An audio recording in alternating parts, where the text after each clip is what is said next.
The sovereign people of the Gambia, therefore, endorsed the change of government on July 22, 1994 to rectify such evils.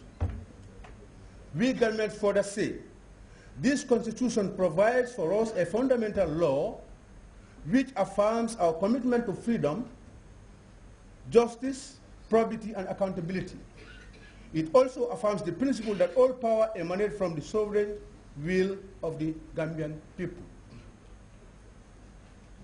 The same people endorse and acknowledge that the fundamental rights and freedoms enshrined in this constitution will ensure for all time respect for and observance of human rights and fundamental freedoms for all, without distinction as to ethnic consideration, gender, language, or religion. It goes like this and that and that. If in a local proverb, if you go to the herd and you leave a calf, it goes to the mother straight. If we say all these things emanate from and within the Gambia here, it's a fact. Because there are people in this country who write to the international bodies with false identifications. But they are Gambians. We all go through the net. We all read papers. We all travel. We meet with different people. We Gambians have to be very honest in whatever we are saying or whatever we are doing as genuine Gambians. We should not let other people to come or not to come, but to send and insult statements to our people, and we acknowledge it as genuine, respectable Gambians. We shouldn't do that. Honorable Speaker, going through the draft report, that's the draft agenda of the EU, if you allow me to quote the first paragraph, which reads, the EU has expressed its concern over what it views as a significant deterioration in the human rights situation in the Gambia in recent months, notably the execution of 9 death row inmates, the forced closure of independent radio stations and newspapers, the trial against persons on the basis of their sexual orientation, and the arbitrary arrest and detention of journalists and the human rights defenders. Honorable Speaker, execution, like my honorable landed friend, barrister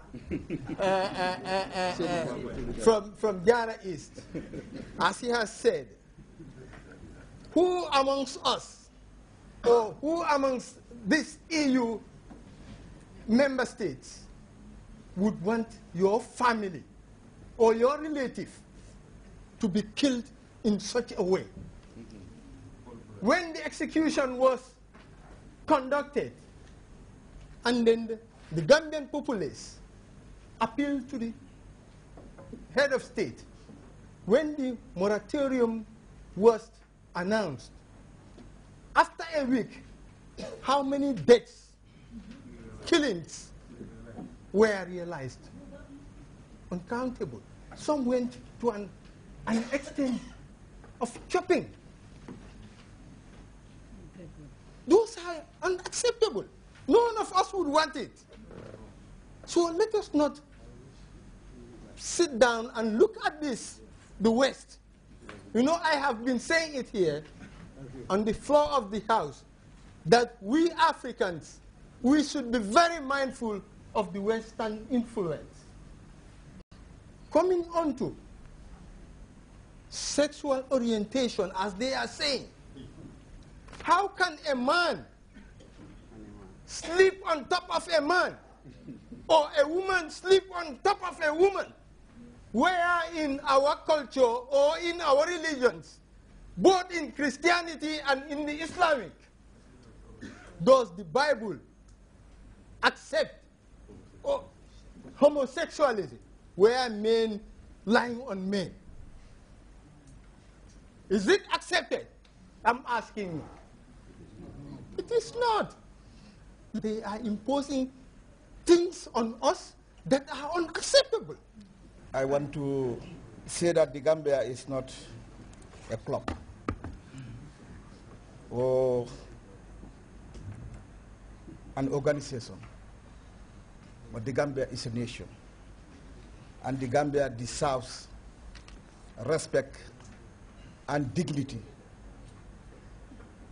in partnership with whosoever in this world. And I think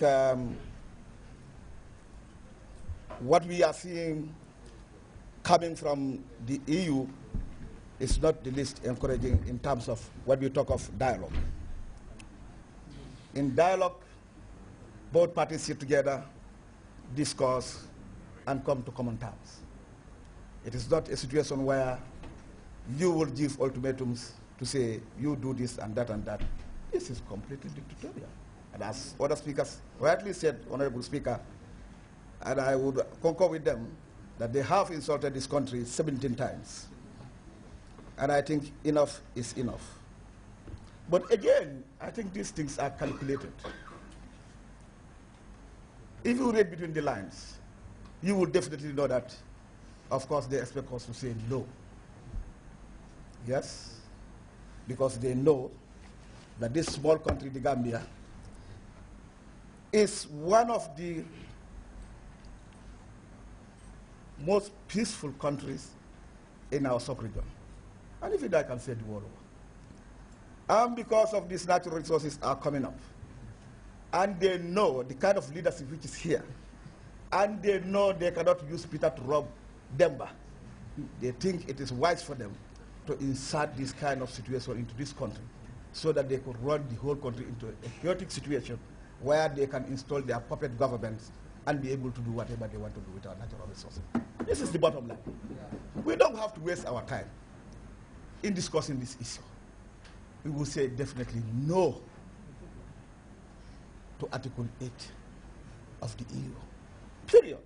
It is undisputable that the Gambia is a sovereign independent state and democratic state for that matter, and we are ready and willing to partner with any organization, including the EU. Contrary to the belief my honorable colleague from Nyamina Dankunku maybe might have, we are not saying we are ending partnership with European Union, and we are not saying we don't want to partner with them. But in the view of the 17-point dictation, as I call it, and not a dialogue,